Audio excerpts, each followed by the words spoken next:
Magandang gabi, mga kababayan ko. Ang pag-usapan natin sa ngayon, bago tayo mag-end sa araw na ito, ay patungkol po sa 18 Marines at ang connection nito sa sa impeachment ni Sara Duterte at ni Bongbong Marcos at ang connection nito sa ICC trial ni Digong Duterte. Mga kababayan, magandang umaga, magandang gabi po. Antayin natin. Habang magwala pag iba, kuhan muna tayo. Mag-round down muna tayo. Round up. Round up stories. Ito, sinabi ni Sara Duterte na bakit inasikaso ang impeachment laban sa akin at hindi na pinag-uusapan ang flood control projects. Bakit silensyo ang mga congressmen? Tanong yan. Bakit? Bakit? So, ang makasagot lang dyan ay mga congressmen pero halata na rin kung bakit. Ang rason ay para matanggal sa utak ng Pilipino ang flood control at mabaling sa impeachment ang utak ng mga tao. So, gandang taktika, no?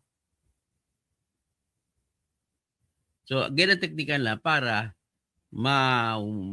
maibsan ang galit ng Pilipino.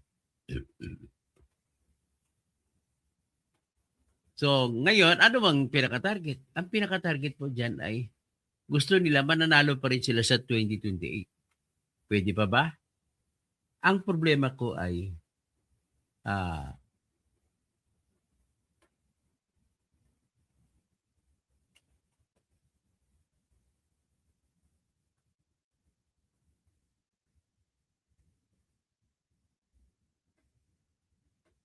problema ko ngayon ito ay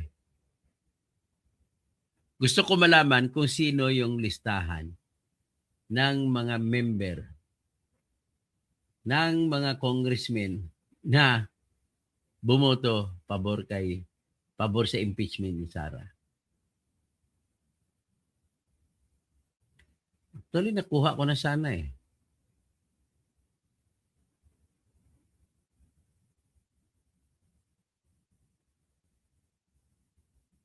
Ito muna. Dito ko na makikita sa ating ano.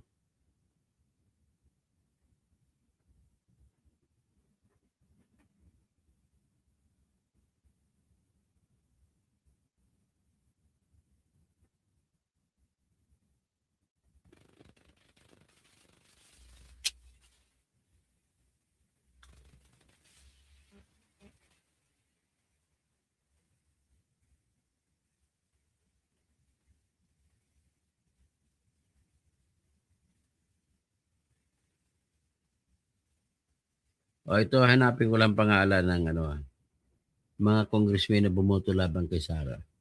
Ito po.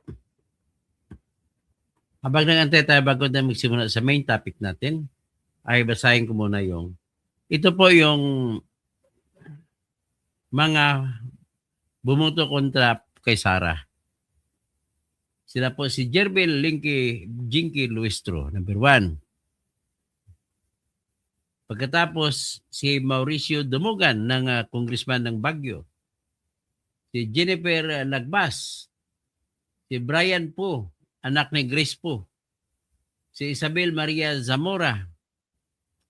Ito ata yung sa San Juan. Si Franz Vincent Ligaspi. Si Lorito Amante. Lorito Amante, taga Laguna. Jose Joboy Aquino, ito yung taga Butuan City. Joel Chua, Manila. Ernesto Junicio, Manila. Tapos, Arman Adnan Panaligan, Mindoro Oriental. Si Lordan Suman, Cagayan de Oro. Si Munir Arbison. Janice Digamo ng Negros Oriental. Bienvenido Abante ng Hindi nanalo sa 6th District ng Manila pero siya pa rin nakaupo na congressman. Si Jude Asidre ng Cubita Party List. Ay, Cubita ba yun? Ano ba yun? Basta party list ni Tingog Party List ni Martin Romualdez sa kanyang asawa niya. Si Bernadette Barbers, asawa ni Ace Barbers. Si Rufus Rodriguez, congressman din ng Cagayan de Oro. Okay, mga taga-Cagayan de Oro, wag niyo iboto si Lordan Swan at saka si Rufus Rodriguez. Mga kupal ito eh. Sino pa? Si Micaela Angela Swansing, taga Nueva Ecija. Okay, mga taga Sultan Kudarat, wag niyo na iboto si Toto Swansing, tatay ni Micaela sa Swansing. Dapat hindi binubuto mga Swansing yun sa pagka-congressman niya sa Sultan Kudarat. Maria Rene Ann Lourdes Matibag, asawa naman ito ni NBI chief. Paano yung NBI, Direktor? Mag-iimbestiga ka sa mga Marines, tapos ang asawa mo, may conflict of interest dito, Attorney Melvin Matibag. Tapos si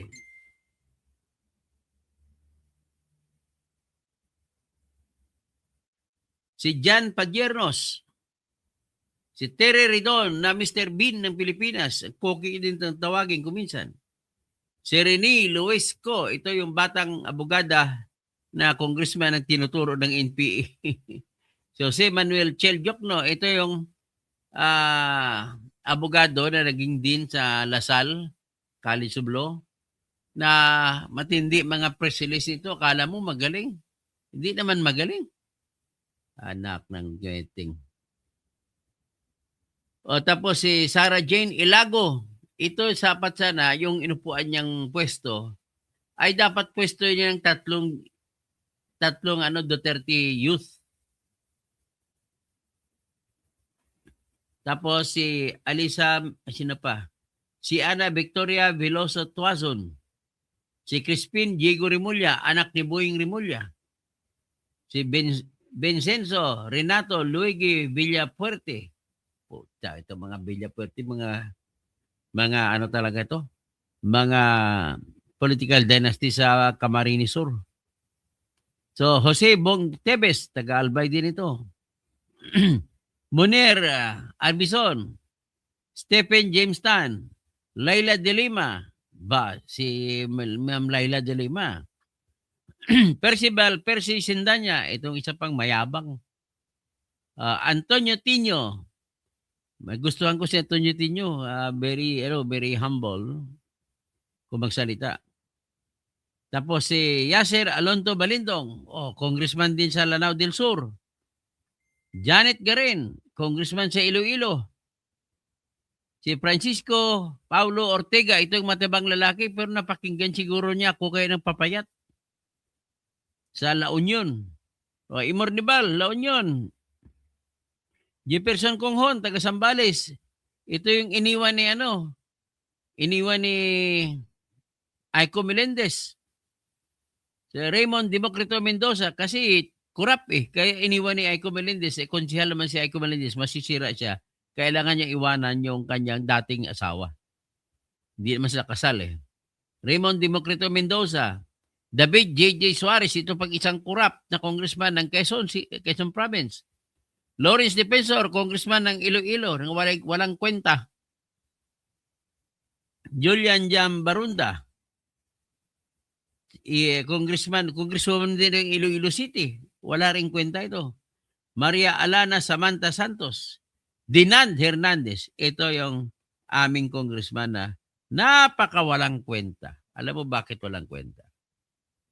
Kasi po, nung nakarang halalan, tumakbo siya na congressman.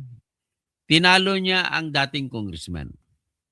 Ang kanyang kampanya ay dapat huwag iboto kasi pumirma si Congressman Peter Miguel sa impeachment laban kay Sara. Tapos ito siya, bumuboto?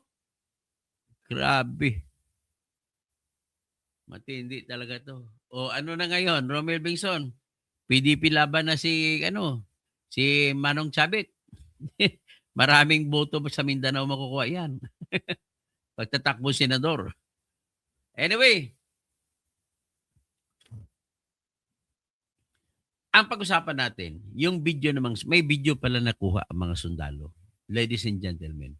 Habang nag-uusap ang investigador ng ICC, si Trillanes, si Boying Rimulya, Eduardo Anyo, andun pa si Nick Torre. Meeting sila. Ang isa lang ang kondisyon ng inihingi nila ni Rimulya sa mga taga-ICC investigator, kaya ni Trillanes, huwag lang ibisto na tumutulong si BBM sa pagpadala doon ng mga testigo at pagpepinansa mga pamasahe ng mga testigo at higit sa lahat, pagpaparesto kay Duterte. Yan po ang totoong nangyari. Walang kamalay-malay ito sila ni Rimulya, kaya napilitan itong umamin. Kasi nung una, nung lumabas sa mga 18 Marines, ex-Marines, o di kaya 16 ex-Marines, kasi ang isa doon ex-Army, ang isa naman ex-Reserve Army. Nalaman ni Boying Rimulya na may ebidensya ang mga 18 dating sundalo. Ano po bang ebidensya nila? Ay, nako, Romel Bengson, nakakuha. Nakakuha sila ng video. Nakuna nila ng video. Pati pag-uusap, hagip sa video.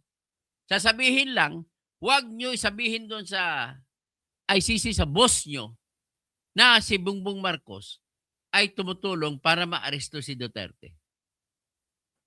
Nandun din tumutulong si Rimulya. Si Trillanes nung una, tinanggi niya, hindi daw totoo yun. Pero nung bandang huli na paamin, nauna pa siyang umamin kaysa kay Boying Rimulya. Pero nagsampa pa rin ang kaso na libel at saka perjury. Bakit perjury? Sabi ni Trillanes, nagsampa kasi ng kaso, itong 18 na bayani ng bayan sa ngayon, ng kaso doon sa Office of the Ombudsman. At kinwento, ang dami pa nilang pwedeng ikwento. Yun lang muna ang nilagay. Tingin na pinakamahalaga. So, binanggit doon si Trillanes na binigyan ng $2 million para ibigay sa ICC investigators. Yan po ay totoo. Ang problema ni Trillanes ay may ebidensya ang mga sundalo ng pera na maleta na may lamang pera na 56 million bawat isa. Para papalitan, gagawing $2 million. Sinabi na doon daw napapalitan sa Makati. Pero ang totoo niyan, alam niyo kung saan pinapalitan? Dinala ang 2 maleta na tag 56 million ang laman bawat isa. Nandun sa Soler. Soler. At 56 million, 116 million ang lahat. Magkano ba 56? 112 million lahat. Binili ng chips, Romel Bengson, binili ng chips na kunwari maglalaro sa casino. Anong ginawa? Pagtapos bumili ng chips, pinapalitan ang chips at ginawang dollars. At ang halaga ay $2 million. So ngayon, dahil sa galing sa casino ang pera, ay lusot na ito sa AMLAC. Ngayon, dahil kailangan nila ilagay sa maleta ang mga pera, anong ginawa? Ang mga karga ng mga damit, mamahaling damit na mga ICC prosecutor na taga The Hague at saka taga-Amerika ay ang mga sundalo na ang nagpadala through DHL ang kanilang mga damit kasi hindi na magkasya sa puno ng pera. Ngayon magtatanong kayo, di ba bawal magdala ng pera sa eroplano? Ang sagot yan, totoo, bawal yan. So kung bawal ba ay may paraan ba paano ilusot? Nadadalhin nila yung yung pera? May paraan po. Paano gawin ang paraan?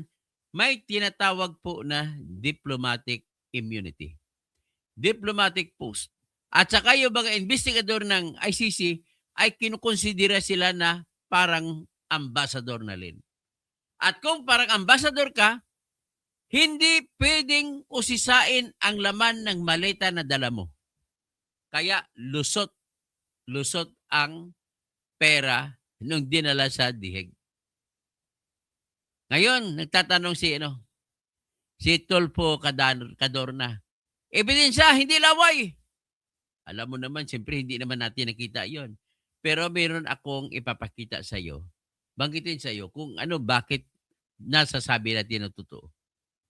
Masasabi natin na totoo dahil andyan ang resibo, number 1, 2 resibo ng pinadalang damit para sa 2 kasapi ng ICC. Bakit nagpadala ng damit? Kasi kailangan na ang maleta na doon nilagay ang pera. At nanubra. Kaya kailangan ang ibang damit nila ay ipadala sa pamamagitan ng DHL. So, yan po ang totoong nangyari. Tapos, na-record ng mga Marines ang usapan sa loob ng bahay ni John B. Cremulya. Kasama doon si Trillanes. Ang na-record na sabi na huwag lamang banggitin na si BBM ang may pakana. So, nakita nyo na anong rason? Kung bakit, nakita nyo na kung bakit ganun kagalit si Trillanes at saka si Anyo na nagsampa pa sila ng kaso laban sa 18 na dating sundalo. Bakit? Ano mangyari niyan? Ang mangyari niyan, malversation yan. Ninakaw nilang pera, kinonvert niya sa $2 million at ibinigay sa ICC. Ibig sabihin, may bribery na nangyayari dito sa loob ng Pilipinas. Bribery sa pagbibigay doon sa mga investigador ng ICC. Ang malas lang nila ay ganito. Malas nila ni Boying Rimulya tsaka ni Trillanes. Nagsalita na po si Kaufman na isasubmit ang video ng usapan ng mga investigador ng ICC at si Rimulya at si Trillanes. Ano ngayon na maging epekto niyan? Ang epekto niyan po, pag sinumiti na ni Kaufman, una, makasuhan ang mga ICC investigator at makukulong sila kasama si Trillanes, kasama si Boying Rimulya, papalabasan ng warrant of arrest, kasama si Eduardo Anyo, pati si Bongbong Marcos mapapalabasan ng warrant of arrest para sa sala na paglabag sa Article 70 ng Rome Statute. Ano ba yung Article 70? Ang Article 70 po ay tinatawag na obstruction of justice. Pangalawang epekto, nako, pag isinampa ngayon, ipahabol ngayon ni Kaufman yung video, ano mangyari? Hindi na ngayon maniniwala ang mga judges sa mga ebidensya ng prosecutor. At kung hindi na maniniwala, di namang i-dismiss na nila ngayon ang kaso laban kay Duterte. Yan po ang mangyari. Marcial Celerio, maayong gabi. Magandang gabi, Palaboy Mangyan. Dapat unahin si Judas Anyo. Tapos Esteban Wakdagan, ilabas ang video ando na po ang video, hindi tayo binigyan ng video. Ando na po sa ICC. Ando na kay Attorney Kaufman. Imaw, wala na naniwala sa inyo, tatay ninyo, karton. Ay, bahala na. Naniwala kami. Ha? Ang DNA, di na makalabas. Ang DNA po, palabas pa check mong sa DNA kung ang tatlong anak ni Bongbong Marcos ay anak ba niya. At may susurpresa kayo. Si Sandro, ang totoong tatay niya ay si Bong Dasa. Ang tatay naman nung kasunod ay si Anton Lagdamio. Ang tatay naman nung isa, yung si Bini, yung kinulatan ni ng mga gwardiya ni Gobernador Fernando sa NLEX, ay ang tatay niya kamukha ni Martin Romualdez. Bakit kaya?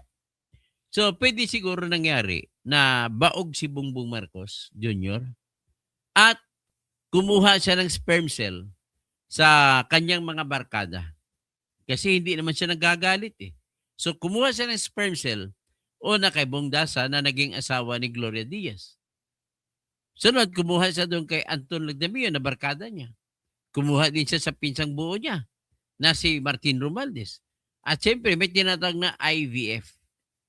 At tinanim sa punla sa sinapupunan ni Lisa Marcos. Ganon ang nakikita ko na pwede mangyari. Kasi nakita naman natin ang mukha talaga niya, hindi kamukha ni Bongbong Marcos eh. Kaya pasensya na. Sandro. Siya pala si Sandro ang nagdidikta dun sa Kongreso. Pinatawag niya si Egay Irisi at pinagalitan dahil daw kinikriticize ni Egay Irisi si tatay niya, si Bongbong.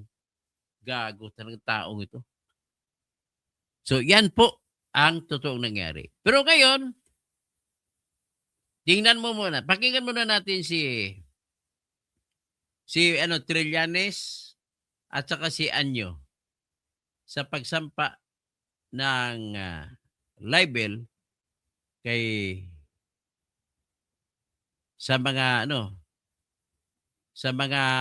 Marines. O ito muna, si Trillanes muna unahin natin. Si Aimee, John Jace, ang tunay na tatay niyan, kamukha niya kasi si Mayor Arsenio Lacson. Nauna kasing boyfriend ng nanay niya ay si Arsenio Lacson bago kay Ferdinand. Kaya magkapatid sila pero magkaibang tatay. Magkapatid sila ni BBM. So ito na ngayon.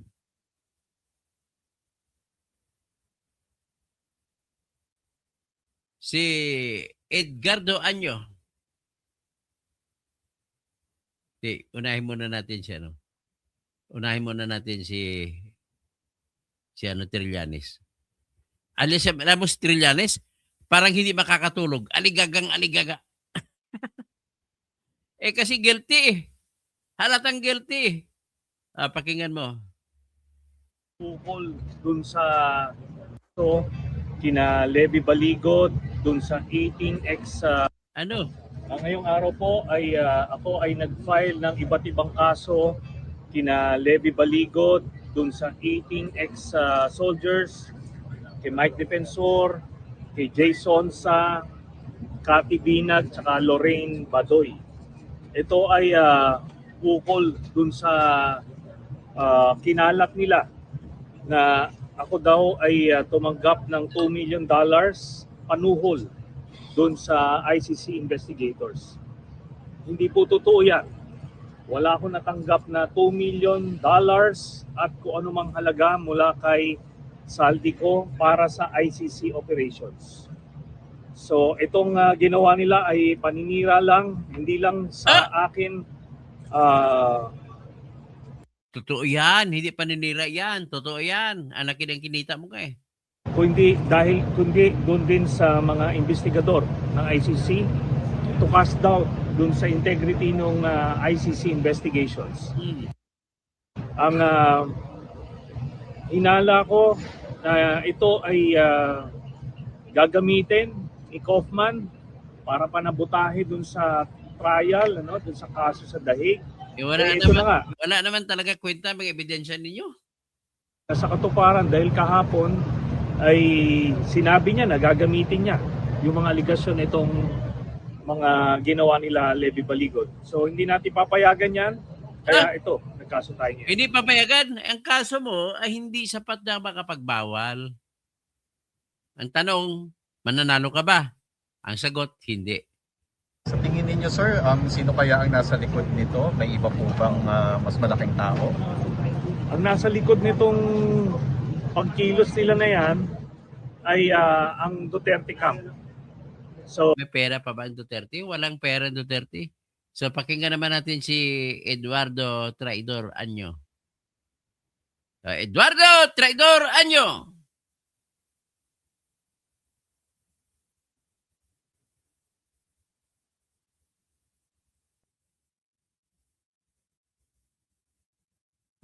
Si Eduardo Anyo. At magsabi ng buong katotohanan. Huwag magpaninlang at magsabi ng buong katotohanan. Ito ang panawagan ni National Security Advisor Secretary Eduardo Anyo para sa 18 nagpakilalang dating miyembro ng Philippine Marine Corps. Ayon kay Secretary Anyo, walang mapapala ang mga ito sa kanilang pagsisinungaling, lalo na at ang naaapektuhan ay kapakanan na ng publiko. The news is fake, Ha? and then likewise, they use information and communication technology, and at the same time, it endanger public order and also cause damage to the interest or credit. Ikaw talaga Eduardo Anyo. Bakit ka nasampa ang kaso? Kung hindi ka dapat masasaktan yan. Ibig po sabihin, dala ka kasi. Nandoon kasi pangalan mo sa video. Nakuha ang itsura mo. Of the state. Dagdag pa ng kalihim, noong siya ay Chief of Staff pa ng Armed Forces of the Philippines, wala siyang itinuro na pagsisinungaling sa mga sundalo. Kaya naman nangihinayang siya sa ani kasinungalingan ng mga ex-marines sa isang press Hindi po yung kasinungalingan, katotohanan po sinasabi nila. They are brave 18 men. conference noong February 24. Ito lang yung message ko dun sa mga ex-marines. No? Sayang naman, nagserbisyo kayo. Sabihin niyo kung anong totoo. Huwag kayong magpamanipulate. Kung anong Manipulate? Ano mo? Ano po rin ba nag-manipulate? totoo yun ang sabihin niyo. Because hindi kayo Totoo na ba siya sabi nila na binigyan ka ng mali-malita? makakaligtas dito. Kung kasinungalingan ang sinabi ninyo, kakarmahin kayo dito. Samantala, kahapon ay nagtungo sa Department of Justice si Secretary Anyo upang maghain ng reklamo laban sa 18 ex-marines. Wala na yan. Ano na yan? Foregone conclusion na. Wala na yan. Ito naman, si Ping Lacson nagbago. Dati, ayaw niya kausapin. Nagbago, gusto niya kausapin mga abogado ng 18 na sundalo. Kita mo, nagbago. Bakit kaya nagbago? Si Senate Blue Ribbon Chairperson Ping Lacson sa abogado ng 18 nagpakilalang dating Marines na si Attorney Levy Baligod. Ito'y upang pag-usapan ang mga naging testimonya habang hindi pa tiyak kung maiimbitahan sila sa pagdinig sa Senado. Ang buong detalye ay babalita ni Raymond Dadpaas. Nagpahayag ng kahandaan si Senate President Pro Tempore Panfilo Ping Lacson bilang chairman ng Senate Blue Ribbon Committee na kausapin ng abogado ng 18 ex-Marines na dati umanong mga security detail ni dating ako Bicol Party List Representative Saldico. Sa kanyang ex-account, sinabi ni Lacson na bukas siya sa paipag-usap kay Attorney Levito Baligod upang ma-reconcile ang nilalaman ng testimonya ng 18 nitong kliyente. Para sa senador, bahagi ito ng paghanap ng katotohanan, ngunit hindi dapat may sakripisyo ang integridad at kredibilidad ng Senate Blue Ribbon Committee. Sa testimonya ng 18 ex-Marines ay umabot sa 805 billion pesos ang dineliver nila sa ilang mga politiko at opisyal ng gobyerno na galing umano sa kickback mula sa mga flood control project. Umaasa naman si Senador Amy Marcos na ipatatawag ang 18 ex-Marines para kumarap sa investigasyon na linsunod sa kanyang inihay na Senate resolution. Aminado ito na mahirap paniwalaan na hawak ng iisang tao sa katauhan ni dating Congressman Saldico ang 805 billion pesos. Sabi ni Marcos, kung may mahuhuling magsisinungaling kapag sumalang sa investigasyon, ay maaari naman itong kasuhan upang maparusahan. Sa naging privilege speech ni Lacson ay malabo pang ipatawag ang 18 ex-Marines dahil napakaraming mga basic na tanong ang dapat muna nilang sagutin. Okay. Dahil At least nagbago ka na ng paningin. So, pakinggan naman natin itong mayabang na si Remulla.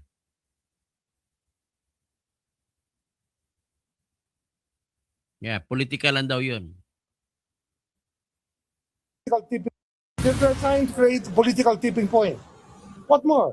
Alam na natin yun, di ba? They want to Alam a mo, branch of hindi the service namin alam yan. to rise up in arms. Hindi namin alam yan kung ano man nasa isip mo. Itanong mo ang imagination kay Attorney, kay Bong Suntay. Congressman Bong Suntay. Tanong mo kung pang-imagination. Naman yun eh. He's creating a tipping point. Layong mamulitika para maiba ang pananaw ng publiko at manghikayat ng pag-aaklas. Ito ang nakikitang motibo ni Ombudsman Crispin Boying Remulla sa paglantad ng 18 nagpakilalang dating miyembro ng Philippine Marine Corps. Bagamat naniniwala siyang mga lokal na politiko ang nasa likod nito, tumanggi muna siyang tukuyin kung sino-sino. Local yan. Eh, Local wala kang wala ka yan. naman I think we nalalaman. know who's behind it, but we have to prove it. So we're not Pangalanan alleging ko. anything now. Ang National Bureau of Investigation ay nagsasagawa na rin ng investigasyon matapos silang atasan ng Office of the Ombudsman. Ayon kay Remulla, sa isinagawang background check, nadiskubre nila na may ilan umano sa mga ito ang na-discharge na sa serbisyo at mayroon din namang may kinakaharap na kasong kriminal. Samantala, iginit din ng Ombudsman na nararapat na magsumite ng individual affidavit ang 18 ex-Marines.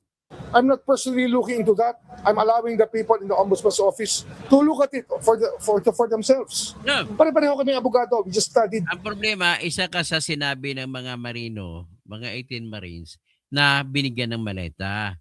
At doon pa sa bahay mo nag-meeting ang ICC. So paano mo nga inaksyonan ang reklamo nila? Ikaw sangkot sa reklamo. The same principles. That an affidavit is supposed to be based on personal knowledge.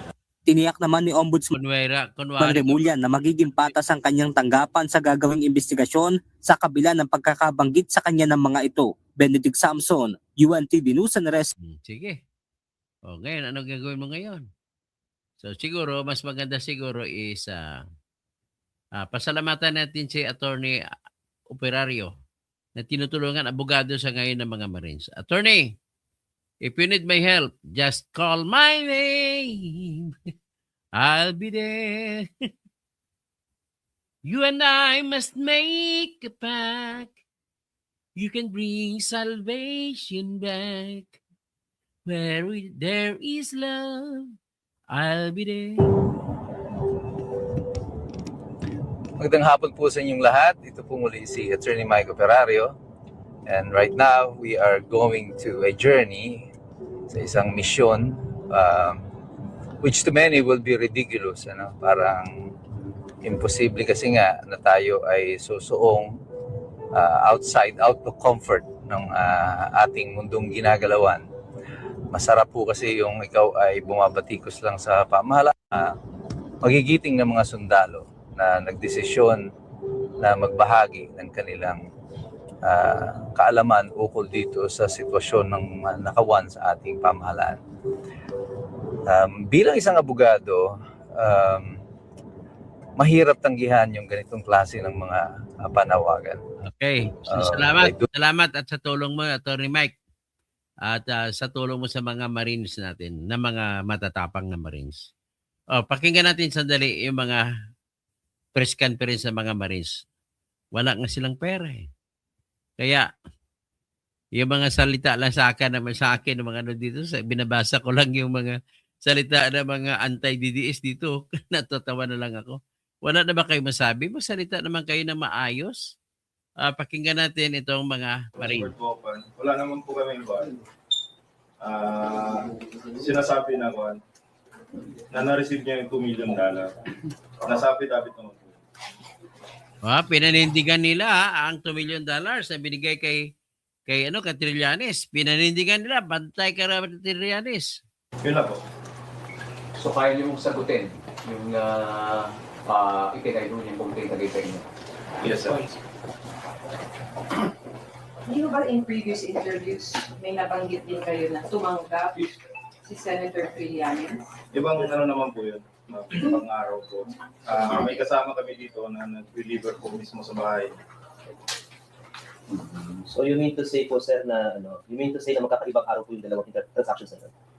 Para medyo klaro po, magkakaibang araw po ba yung isang araw lang? Yung alin po? Yung kay Trillanes? Opo, yung iba po yun, yung nagpapalit kami ng tala. Wala kami sinasabi na na-receive. Then iba rin po yung nag-deliver po mismo sa bahay. Hindi kayo yun. Hindi ko sabihin, ibang tao. Nasa kasama po namin.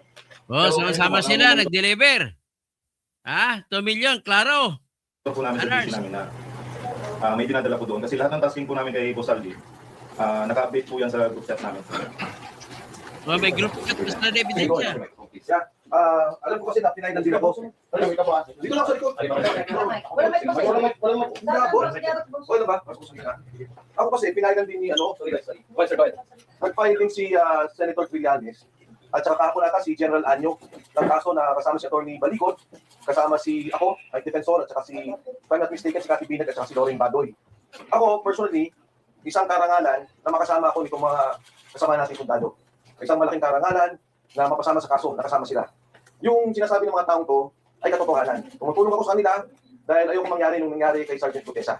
Talagang ginipit, inipit, itinago. Nandito ko para ipakita yung tulong sa kanila nung paman, nung sila ay lumabas sa Cruz Filipino. Kaya yung mga sinasabi ni General Anyo at ni Senator Trillanes, dapat ang trabaho nila alamin ang katotohanan. Dapat ang trabaho nila tingnan yung aligasyon ng kapwa nila sundalo. Ang mga sundalong to, hindi nagsisinungaling.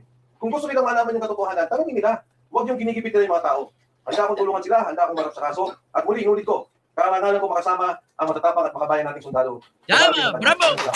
Bravo! Ay, excuse me. May we get a reaction from the group? Ikaw po, Congressman Defensor, kung kaya niyo po. Kasi meron pong nalabas na isang letter na dininay ng isang active personnel na umano'y signatory doon sa mga members of AFP and PNP doon po sa Baligod 18. Dininay po niya, napanotarize na po niya sa kanyang counsel na sinabing he denied his involvement, his signature doon po sa mismong support na within the group. Any comment po that, sir? Any comment po that? Wala akong nagiging problema dyan, ito yung retired officers that gave their support. Yes. Oh, wala namang... But the personnel involved was an active police personnel. active police. Okay, walang akong alam doon, walang alam itong mga sundalong tungkol doon. Kung may effort among the retired soldiers to get the support, nasa kanila yon. So yung pagka-reject niya doon o pag sinasabi niya hindi totoo, wala naman kaming doon, wala naman kaming debate. At naiintindihan naman namin sa mga aktibo na natural lamang na huwag muna magpakita ng pakikisa dahil lumalabas o pinapalabas nila ng politika. Is it? Well, kung meron silang interpretasyon ng politika, bahala sila. Pero ang importante dito, ano ba yung katotohanan doon sa sinabi? Si Saldico nagsalita. Sabi nila si Saldico magnanakaw. May kaso sila. Yung mga kasama ni Saldico to eh. Kung yung sindikato sinasabi nila, ito yung hepe ng sindikato, ito na yung mga ganamay, nagsasabi dito namin dineliver yung pera, dito napunta yung pera, eh bakit naman nila sasabihin na hindi naman totoo? Dito, mga tao Yun ang hindi ko rin maintindihan. Napakaganda ng mga binabanggit ng mga taong to, including Sergeant Gutesa, when he first spoke about it. Walang sinasabi mga taong to kung saan nanggaling ang pera. Hindi nila alam kung flood control scandal, pero nakita na may korupsyon. At tinuturo yung boss nila na sinasabi, mastermind ng korupsyon. Ngayon nagsasalita naman sila na dito kami nagbigay ng pera, yung pasok ng pera, hindi pa nga nila alam dahil Artex sa yun, high polistrata. Eh bakit naman sila hindi ipitin? Bakit kami ipitin? Kaya ako, actually, wala naman akong alam doon sa pinipit eh. Alam niya na hindi ko sila kasama nung ginawa nila yung pangungusap nila. Pero, sinasabi ko, yung sinasabi nila. At tinitindigan ko sila. Bakit naman sila yung kakasuhan? Sa lahat, eto yung mga hindi kumita. DPWH contractors kumita.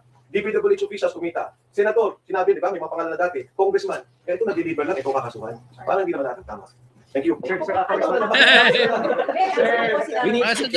Mr. Roseberg, kung pwede lang po, tama po ba? Sino po yung nagsalita kanina? Pasensya na po. Ayan. Ano lang po, or to anyone kung sino lang gusto magbigay ng reaction, may observation kasi ng inconsistencies, yung pabago-bago, katulad po nung sinabi niyo po about Trillanes na may nagsabi na hindi niyo naman nakita pero nag-deliver naman. So, may ganun po ba na pabago-bago sa inyong mga statement? Wala po ma'am, kasi nasa naman namin, nasa affidavit naman po eh. Ang sinasabi po namin ma'am, hindi po namin nakita yung pinalit na dollar kung binigay sa kanya. Ang sinasabi namin ma'am na totoo is yung nag-deliver mismo sa bahay niya po. Yung po sa pag-deliver kay BBM, bakit po parang hindi maibigay yung mga detalye? Pwede niyo bang masabi yung exact details? Yung delivery ninyo kay BBM, may nagsabi kasi na 2 maleta, hindi mga maleta. Bakit po nagbabago ang detalye? Di ba malita po yung dinala namin ni Comsat dito sa bahay? Saan po eksakto? Sa Ilocos. Saan po sa Ilocos? Nandun na po man sa Apidavi. Ang nakalagay lang po doon ay sumakay kayo ng aeroplano, tama po ba? Tapos nagpunta kayo ng Ilocos. Yes, sir. Pero saan po doon? Pwede mo bang humingi pa ng detalye? Saan bahay? Saang syudad? Lawag, Kaway, Bigan? Alam niyo po kaya yung Pwede po. Yung ano po may lake. Ilan po yun? May Ilocos. Yung may lake. Sa lake.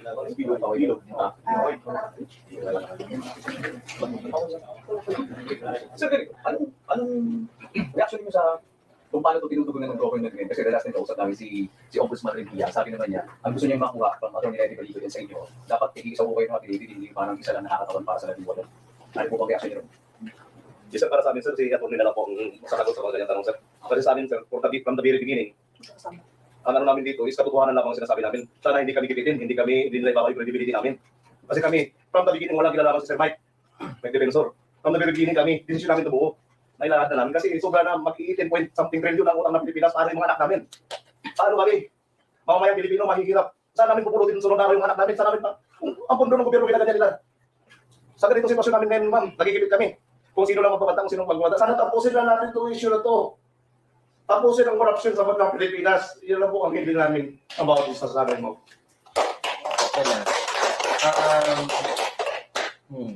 Kasi ang isang Pakinggan natin concern ulit. din po, Nailahat na namin kasi sobra na mag-18 point something trillion ang utang ng Pilipinas para yung mga anak namin. Paano kami?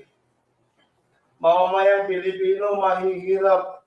Saan namin pupulutin sunod na araw yung mga anak namin? Saan namin ang pundo ng gobyerno ginaganyan nila?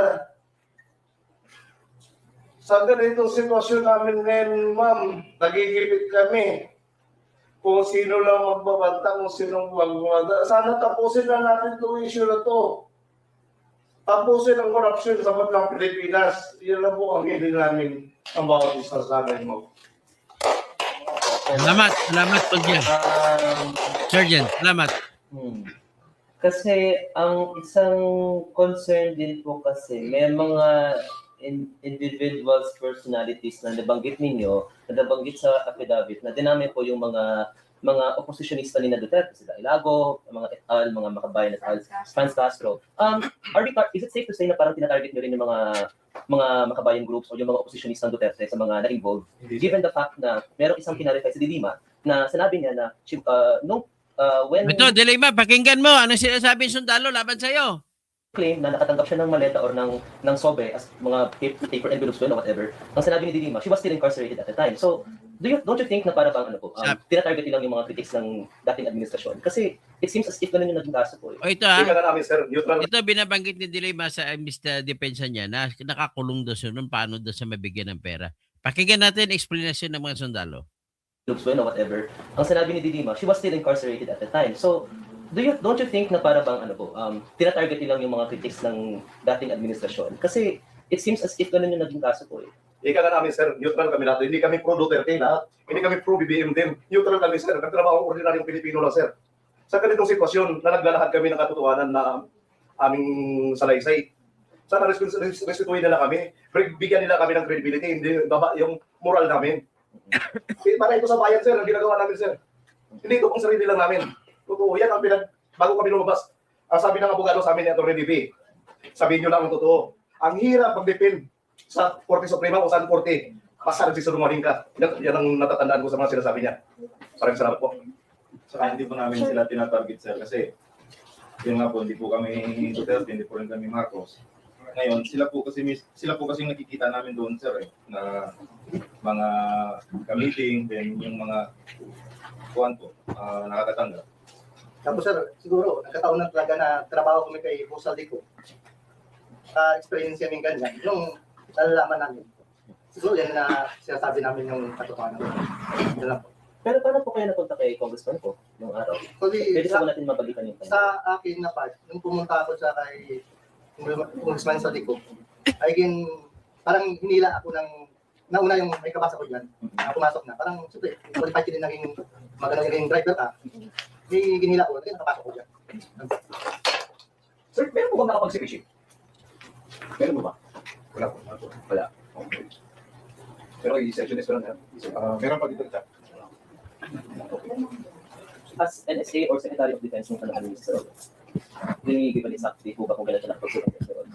Sigurista po siya ng 80. Yes. 2006. Yes, sir. Thank you.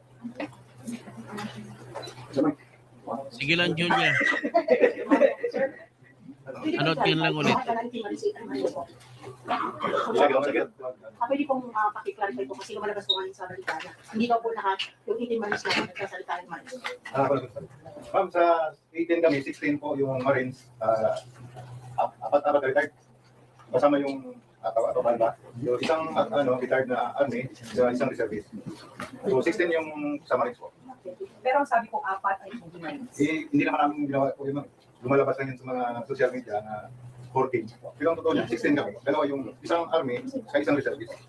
So ito masasabi niyo, parang kasi ito din ako sa defense, medyo matagal yung pag-confirm ng AFP, yung really part of the AFP o the public. Hindi namin trabaho yun, sa kanila naman po. Kasi yung iba dyan, ilang taon na nakalipas, so may hirap naman din. Hindi kaya sa panahon ngayon, hindi computerized tayo. Dati yung panahon na yun, hindi yung manual talaga. Saka sir, maidagdag ko lang din dito. Huwag nilang i-discredit yung pagiging marino namin. Minagdag ko na rin po dito tungkol po doon sa mga sinasabi nila na paninira tungkol sa amin na tinitignan kasi nila doon sa pagiging marino namin, sa pagkamarins namin, kung ano yung naging problema namin, kung bakit lumabas kami sa serbisyo. Marami pong dahilan sa pamilya, minsan sa may mga kaso, ganoon po. Pero hindi yon basihan sa mga siniwalat namin tungkol doon sa mga pira na nasaksihan namin na dinideliver sa mga officials ng gobyerno. Yun lamang po ang inaano ko doon, ma'am. Kinaklaro ko doon. Wala pong kinalaman sa pagkatao namin, sa pagkamarins namin, doon sa issue ng anomalya sa pira na dinideliver namin sa kanila. Ano po kanila po yun? Yung pag-deliver nyo? Sa akin, ma'am, sa part ko, dahil driver ako ni Boss Talde, so ako yung laging isa na nagdi-deliver sa kanila. Siguro, 3 beses isang linggo, pinadala namin yung mali-malitang tira doon sa bahay ni former Speaker Martin Romualdez. Nakapag-deliver din ako doon sa Aguado. Nakapag-deliver din ako doon sa bahay ni Stella Kimbo. Nakapag-deliver din po ako doon sa bahay ni... Nakapag-deliver sa Aguado. Ang Aguado po, yun ang opisina ni Bongbong Marcos. Sa bahay ni Stella Kimbo, nakapag-deliver siya. Siya mismo. Former Senator Trillanes. Okay, Senator Trillanes, siya din nag-deliver. Yun po yung participation ko bilang driver ni Saldico. Driver siya ni Saldico. So alam niya kung saan siya pupunta. Ano dineliver nyo? Ang dineliver doon ay isang paper bag. At ang nagdala ko doon ay ni boss na si Mark Tiksay. Nagdala po kaya lang? Yun po yung sabi ni Mark Tiksay po, na ang laman ng pira na yun, ay ang laman ng paper bag na yun ay tira at ibibigay nga kay former Senator Trillanes. Yun po sa Antipulo. So Trillanes, paano ka kumikita? Wala ka naman trabaho, wala ka negosyo, ba't marami kang pera? Pero again, nasilip din naman po yung laman ng mga maleta to, di ba? Or kay Mr. Tiksay lang po kayo nakikipag-on? Alam namin sir na tira yung laman doon dahil bago nila namin i-deliver yun, binibilang muna po yun. Biniprepare ni Mark Tiksay or ni Paul Estrada yung mga pira na yun. So alam ko namin na pira talagang laman nun. Nandun kayo? Opo. Although nandun sila sa taas ko ng bahay ni Bosalde, pero alam namin na yun talaga ang ginagawa nila. Minsan pa'y nasaksihan ko rin, kung makiatag sa taas, dahil kami nga yung magbubuhat ng malita sa bahay ni Boss, dadalhin sa sasakyan. So nakita ko, yung ibang kasama ko, na binibilang ni Paul Estrada or si Mark Tiksay. So totoo po lahat yun, ma'am. Ang issue na yun. At wala pong dinagdag, wala pong binawas. Kung ano lang yung sinabi namin doon, pawang katotohanan ko lamang. Yun po. Nag-deliver po kayo kay Delima? Tama po ba? Sa ibang makasama ko po. Yung nag-deliver kay Delima? Kasi nakakulong daw po siya noon. Nakalabas na po kasi tayo ngayon. Sorry po That was 5 minutes.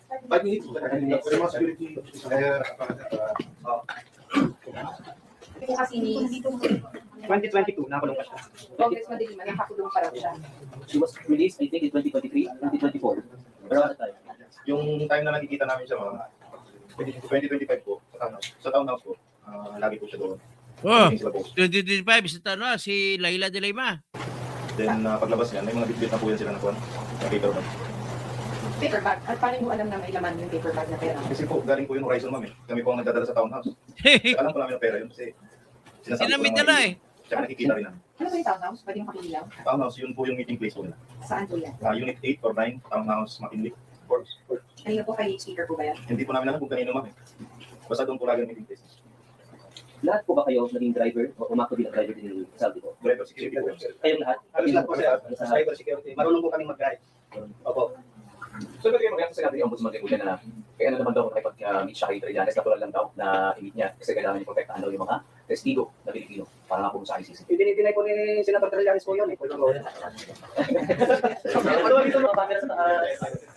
Sir, yung pantungkol po doon sa sinabi ko sir, dinitinay po ni Senator Trillanes po yun. Ngayon po, nagsalita si Ombudsman, Sir Remulla, na totoo yun. So bakit niya pinakasinungalingan? Tsaka sir, dinidiscredit niya kami na hindi totoo yung mga sinasabi namin. Eh, buhay po namin, sa pamilya namin na nakataya dito. Hindi namin isusugal ng ganun-ganun lang. Hindi nila isusugal ang buhay at pamilya nila kung hindi totoo sinasabi nila. Siguro sir, ano Pero po yung... meeting lang naman po yun, ano? Sorry. Meeting lang naman po yun. May nakita pa kayo ng iba. Nagkita lang ba? O may nakabot? Sa part ko, ma'am, kasi ang kasi ng conversation ng namin, ng group chat, na namumonitor po namin yung mga bawat tasking, kung saan sila, ganito ba nun, kung sino yung security doon. Yung masasabi ko dyan, ma'am, nag-meeting sila sa bahay ni Sir Remulla. Siguro sa kanina binabanggit nyo yung credibility nyo. Gusto namin malaman, ano yung motivations po ninyo? Sino yung nagpupunto sa inyo, sumusuporta sa inyo? Bakit ito ginagawa, yung timing and all? Sir, wala po. Ang totoo, wala pong sumusuporta sa amin. Kahit sino, sir, nasa label po kami, hindi kami lumapit po. Kahit sino, nasa label po kami ng gobyerno. Ang sinasabi lang po namin dito ay tungkol doon sa mga anomalya na nangyari sa flood control, sa mga tira na dinadala namin sa mga matatas na opisyal ng gobyerno natin. Doon lamang po, yun lamang po yung panamin. Wag po nila kaming sirain na ganito ganon. Yun nga po, porque discharge kami sa Marines, may mga ganito kami. Wag nilang isali yun doon sa mga ambag namin, doon sa trabaho namin kay Boss Saldico noong mga panahon na yun. Dahil po, yung mga pira talaga naman na nangyari ay nalaman po natin na galing sa flood control yun. So natanggap po nila yun. At totoo po lahat. Hindi lang po siguro sa flood control project yung tira na yun. Sa ibang mga project pa na dapat mapakinabangan ng taong bayan. Yun po. Sir, clarify ko lang po. Sabi niyo po, nag-meeting kayo. Pasensya na kasi kanina binulungan ako ni Gobernador Consino. Medyo may security concern sila. So kung pwede we will have to excuse themselves. Pwede names na lang. Identify na lang po. Pwede ko bang pa-identify? I'm former Sergeant Orbilio from Philippine Army. First name po? Dante Orbilio. Dante Ordilio. O-R-D-I-L-L-O? Orbilio. Opo. Okay. Sir, ako po si Tingin Sergeant Winis po dati 11 Division.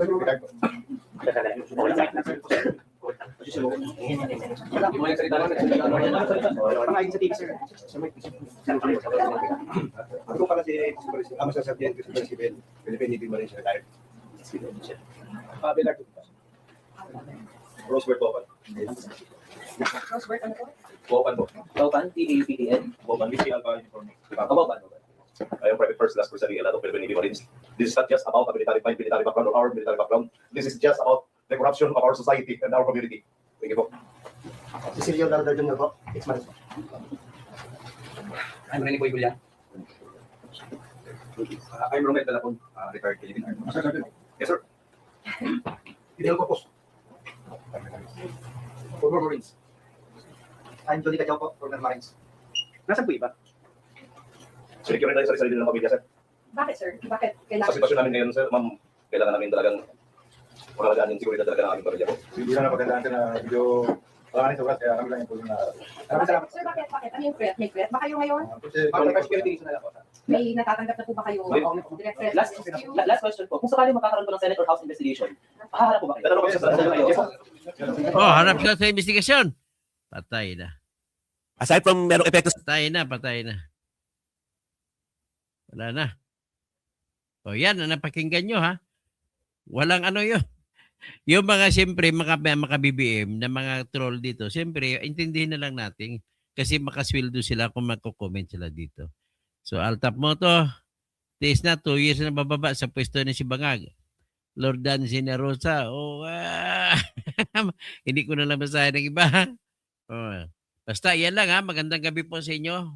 At sana magising tayo na magkaroon na ng solusyon ng Panginoon natin sa atin, sa Pilipinas at sa lahat ng Pilipino. Makisuyo lang po, paki-like nyo lang po, pati kayo na na bumabanat sa akin para mainformahan kayo na may babanata na naman kayo. Mag-like kayo para mainformahan kayo na nagla-live na po ako. Sa lahat naman ng mga nagmamahal sa bayan, paki-like din ako. At yung mga nagmamahal sa bayan, please subscribe po kayo. Libre lang naman po yan. Sabi ni Atty. Neil Abayon, libre lang naman yan. O, sabi ni Atty. Libayan, libre lang yan. O, matulog kayo. Sabi ni Atty. Libayan, ang sinong mahimbing matulog ay panalo. Pagkatapos, siyempre sa makatotohanan lamang tayo, Darlene Narvino, na si Tolpo Cardona, binabanatan ako. Okay lang po, walang problema po yung banat sa akin. O para makatrabaho kayo ng banat sa akin, i-like nyo ako para kung may live stream ako, mabigyan kayo ng impormasyon. Manood kayo. At saka please naman, maliban sa like, ay kung may sobra kayo, mayroon kayong palipad, no? YouTube palipad. Kung may Facebook ko, hindi sira ang Facebook ko, i-like nyo ko sa Facebook, i-like nyo ko sa Instagram, i-like nyo ko sa TikTok, at i-like nyo rin ako sa may isa pa kong account sa YouTube, Dr. Toto Kausing. Paki-like nyo na rin ako dyan. Para kung matanggal ang ating main channel, meron tayong bagong channel. Okay, maraming salamat po sa inyong lahat. Sabi nito ni Julia, mga kababayan, this is the best na gawin natin. Panawagan kay President Trump na kunin ni si Marcos bangag. O gano? Pwede. Ano pa? So, okay, hindi na muna. Masakit po basahin ang mga kumukontra sa akin. Gusto ko sana basahin. Sige, maganda.